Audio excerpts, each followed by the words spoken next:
Welcome back, friends, to The Pulse. I am David Harris Jr. Well, California Governor Gavin Newsom, he's living up to his nickname. A new book claims the governor secretly paid for a statue of himself inside San Francisco City Hall while pretending the funds came from mysterious private donors. Are you kidding me? According to the authors, there's plenty more corruption where that came from. Joining me now are authors of Fool's Gold, The Radicals, Con Artists, and Traitors Who Killed the California Dream and Now Threaten Us All, Susan Crabtree and Jed McFadder. Thank you so much, you two, for joining The Pulse this evening. When I saw that Gavin Newsom actually had secretly paid for, and funded a statue of himself, I just thought, yeah, that fits. But he thought he was going to get away with it, but he didn't. Tell us, how did you figure that out? How did you find that out? And what other corruption are you privy to? Well, I'm going to go ahead, Susan. go first on that one. Yeah.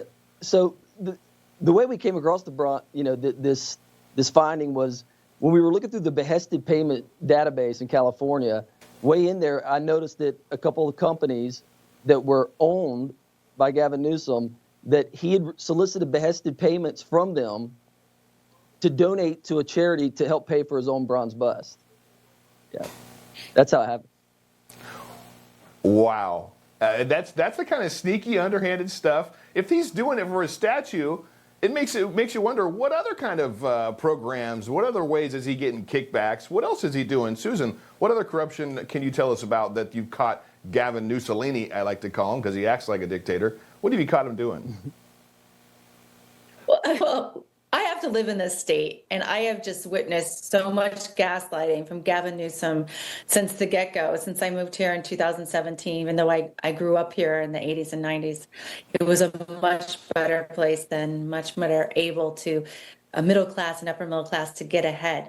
But everything about Gavin Newsom is performative rather than performance-based. It's from its college admission. He had a varsity blues scandal that we go into in the book, the launch of his wine business with Getty oil money, to his, and he thinks he always talks about climate change, but his own rise was fueled by oil money, to his political rise based on his connections with Willie Brown.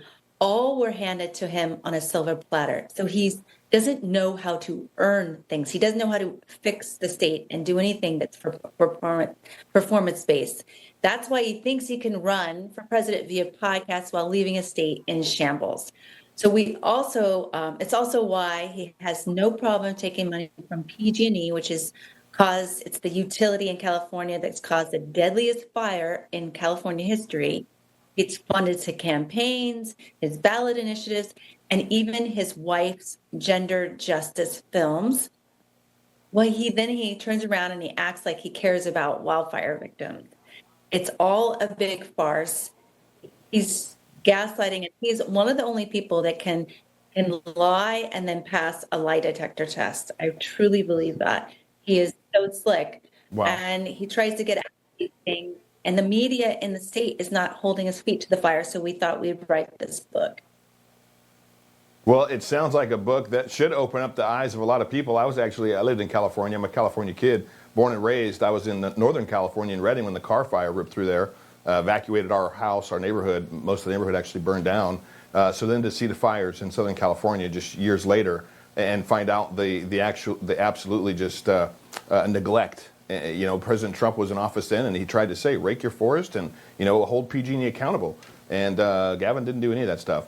I know some other egregious report. Another one just came out about California Governor Newsom. His state is reportedly asking for $3.4 billion to bail out its healthcare system after reportedly allocating $9.5 billion in this year's budget to healthcare for illegal aliens. How in the world does Gavin Newsom justify that kind of spending? Jed, we'll go with you. Well, honestly, I think Susan would probably answer this better, being from California. But do you have anything to say about that, Susan? Because I've just heard about this news too. Yeah. So last year, when the state was running a 45, he says 45 billion. Other people estimate it to be much more. But the state's running like a serious deficit. And here he goes. He went forward with this proposition that gives illegal immigrants the right to health care insurance in the state and pays for it. So it was Carl DeMaio, who is an actually really good conservative radio talk show host in San Diego, and then he went to the state legislature, who revealed that actually they said they were going to spend $6 billion on this insurance for illegal immigrants, but it actually cost them $9 billion, way more than they even allocated. So that's why they're having to take out this $3.5 billion loan when we're in billions of dollars worth of deficit already. It's ridiculous. It's absolutely profligate.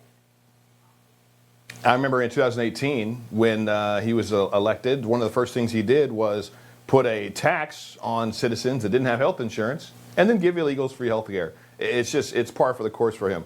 I know Gavin also started a podcast recently trying to appeal to centrists and independents. And now he's pretending that he was never in favor of major Democrat policies like letting men beat up on women in sports. Let's watch. It's like you right now should come out and be like, you know what? The young man who's about to win the state championship in the long jump in female sports, that shouldn't happen. You as the governor should step out and say no. No, and I appreciate but like, would you do something like that? Would you say no men in female sports? Well, I think it's an issue of fairness. I completely agree with you on that. So that's easy to call out, the unfairness of that. There's also a humility and a grace, that these poor people are more likely to commit suicide, have anxiety and depression. And the way... Wow. Jed, what are your thoughts? Do you think Gavin is being honest there? Do you think that he was never really for men in women's sports because it's not fair? Or is he just got something else sneaky up his sleeve? I definitely think he's always got something sneaking up his sleeve. But, Gavin will basically say and trot out whatever failed progressive ideas he's kind of given by the permanent political class. So I'm not sure if this is a real change of mind or anything for him, but it'll be interesting to watch and see if he keeps moving that direction.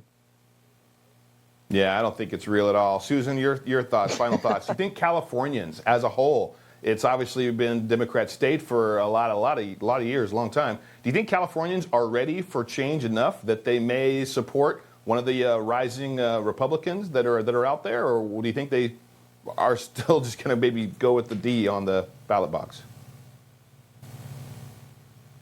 Let me first address his transgender move to the center hoax. That is a joke. He basically is just being agreeable. It had no change in his policies because in 2013, the state passed a law that allowed transgender athletes, biological men, to compete in sports in high school and college. And he never said he would change anything. I asked his office, I called them.